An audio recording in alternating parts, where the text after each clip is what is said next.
le DA. Alors, on note les couleurs à chaque lancer.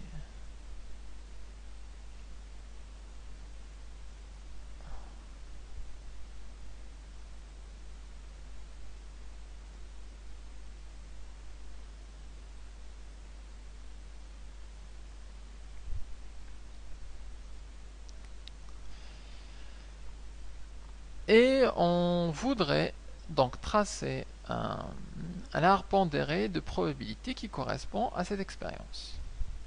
Alors cette expérience se déroule en deux temps. Donc dans le premier temps, on lance le DA. Le DA a deux possibilités, soit noir, soit blanc. Donc on va le mettre ici. Notre premier arbre aura deux issues. Alors soit noir, soit une face blanche. Ensuite, si on a une face blanche, alors on lance le DB. Le DB en fait a trois possibilités, noir, blanc et rouge. Donc on a trouvé le B et on a trois possibilités.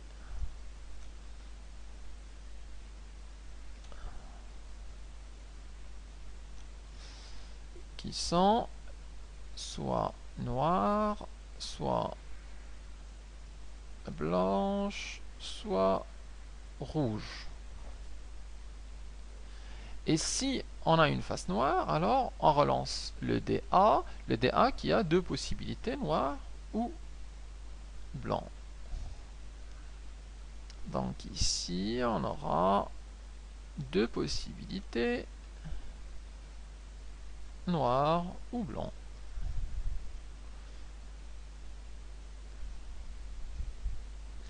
Et donc on a l'arbre. Par contre, il faut avoir les probabilités pour pouvoir l'utiliser.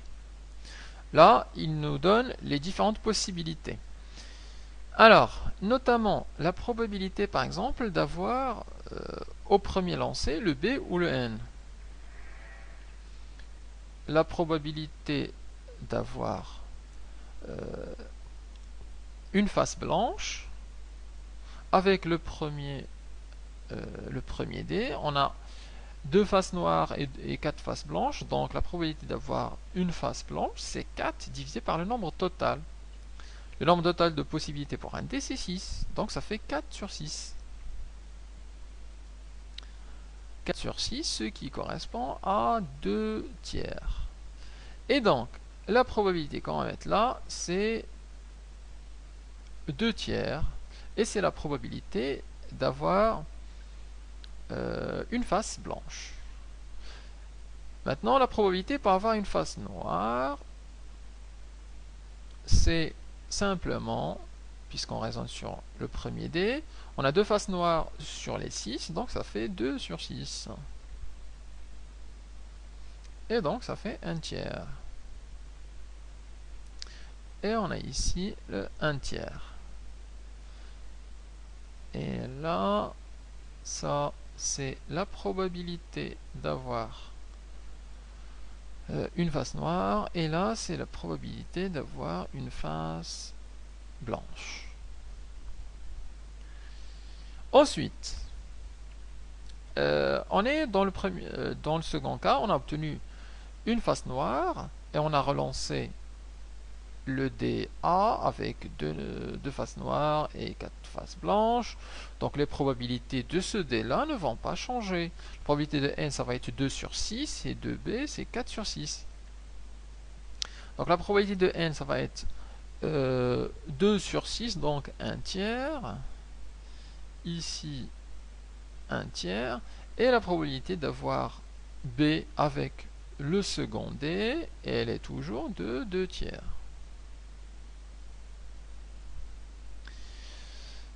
Dans le cas où on a obtenu une face blanche et qu'on veut utiliser le DB, alors on a deux faces noires, trois faces blanches et une face rouge. Donc pour obtenir une face noire, la probabilité c'est 2 parmi 6. 2 parmi 6, donc qui est un tiers. La probabilité d'avoir une face blanche, maintenant c'est 3 parmi 6. Et 3 parmi 6, ça fait un demi. Et enfin, la probabilité d'avoir une face rouge, c'est 1 parmi les 6. Donc ça fait un sixième. Alors, vous remarquerez que à l'issue de chaque expérience, la somme des probabilités, c'est égal à 1.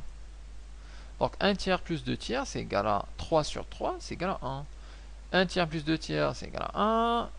2 sixièmes plus 3 sixièmes plus 1 sixième, ça fait 6 sur 6. Et donc, la somme est égale à 1. Donc là, il faut garder en mémoire que la somme de probabilité d'une expérience ou d'un lancer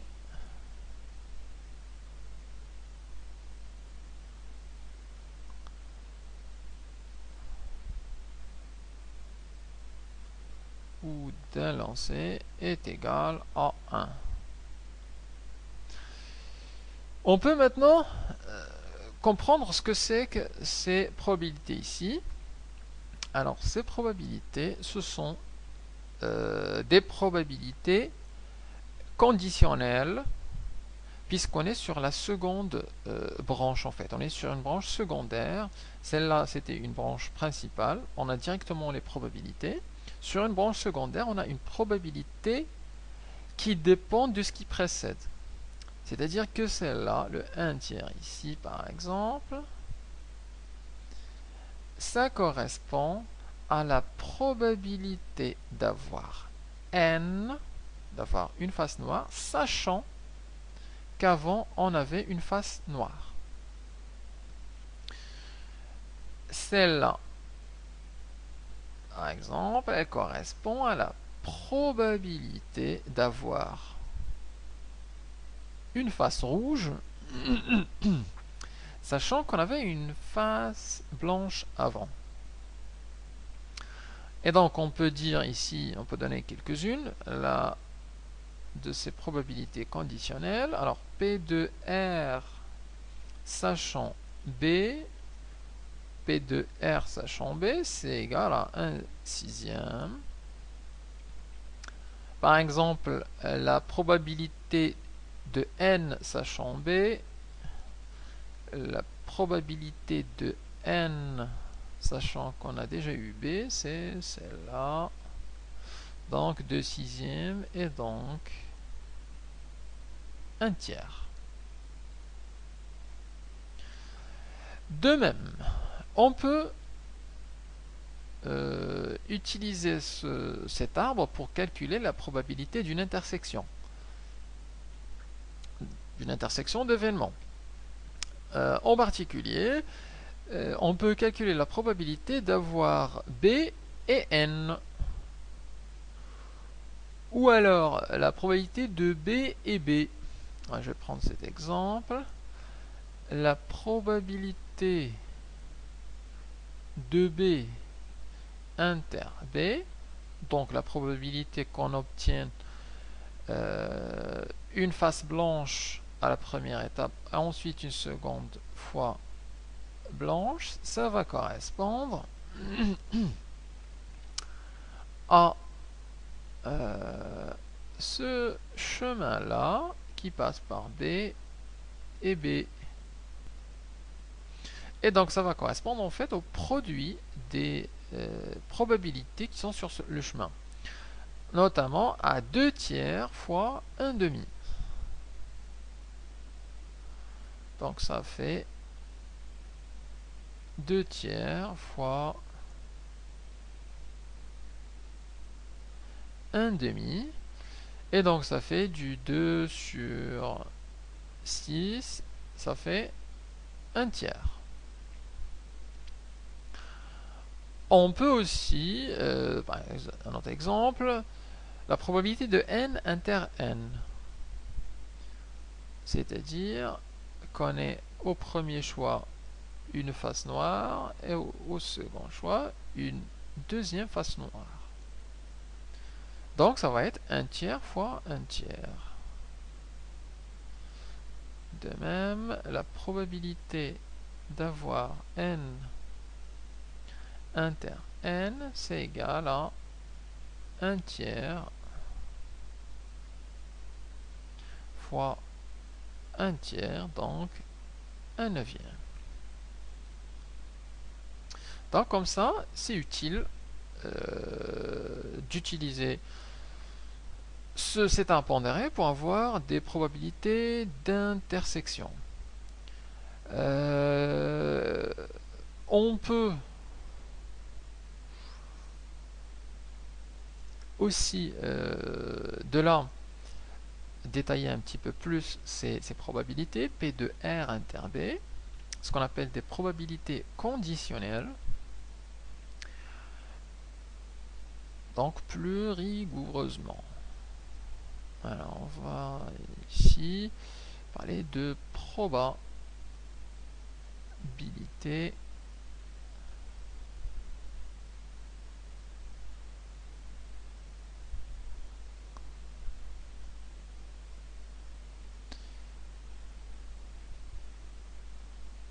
conditionnelle.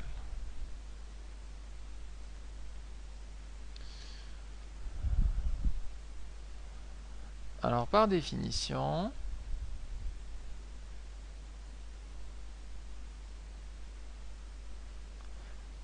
on est dans un univers gamma, on a les probabilités qui sont définies de A, de B. Alors, la probabilité de l'événement A, sachant l'événement B, c'est égal à la probabilité de A inter B divisé par la probabilité de l'événement B. Et on voit que pour que ce soit bien défini, il faut absolument que la probabilité de B soit non nulle. La probabilité de l'événement B doit être non nulle.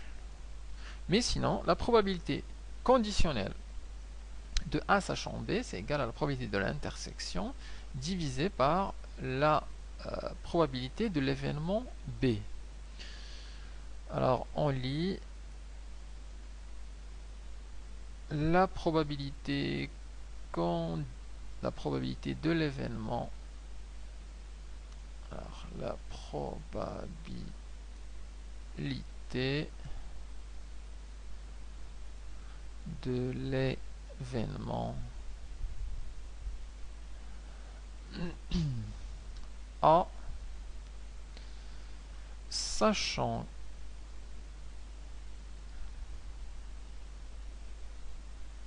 B. Évidemment, on parle de ce terme-là.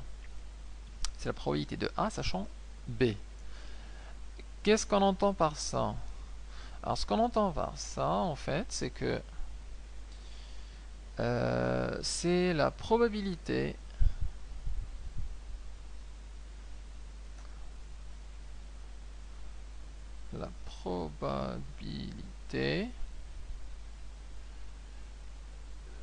de la réalisation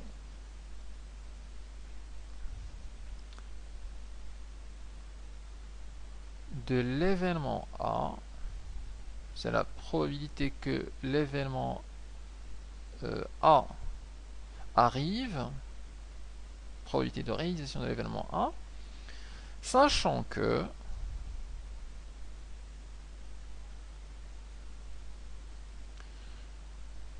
l'événement B est déjà réalisé.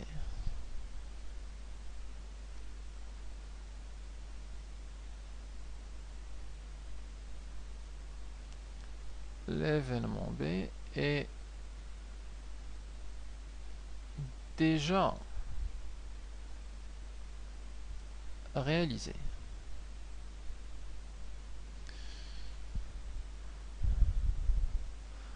Alors, on a vu des exemples ici. La probabilité de R sachant B, c'est-à-dire la probabilité d'avoir une boule rouge ou une face rouge, sachant qu'on a déjà une face blanche, on la retrouve soit directement sur l'arbre, soit on peut la calculer. Alors, exemple sur notre arbre, la probabilité de B sachant B.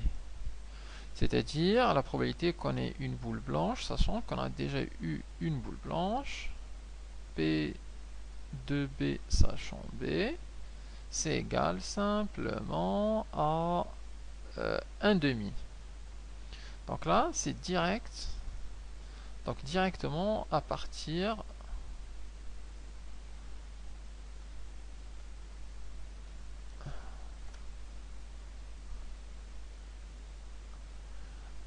de l'arbre.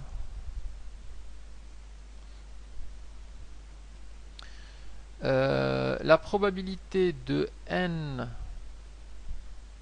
alors je vais n par sachant b, la probabilité de n sachant b, on peut le voir ici, probabilité de n, sachant qu'on a déjà eu b, donc c'est égal à 1 tiers. Et je peux aussi calculer la probabilité de B sachant n. C'est-à-dire la probabilité qu'on ait B, sachant qu'au premier coup, on avait une face noire, donc c'est égal à 2 tiers. Et c'est intéressant ici, parce que ça montre clairement dans cet exemple qu'on ne peut pas intervertir le n et le b dans une probabilité conditionnelle. En gros, que P de n sachant b est en général différent de la probabilité de b sachant n. Donc attention, il y a un ordre qui est important. Ce qui est entre parenthèses, c'est ce qu'on veut, et le sachant que nous dit ce qui est déjà arrivé. Pour calculer ces probabilités sans l'arbre, puisque là on les a directement lues sans l'arbre, alors on peut utiliser cette relation directement. On peut calculer la probabilité de A inter B, calculer la probabilité de B et faire le rapport, et on a directement le P de A sachant B. Donc, deux façons de faire, soit sur un arbre si c'est déjà donné, si c'est déjà tracé, ou alors, si on n'a pas d'arbre, c'est utiliser cette expression pour leur calcul.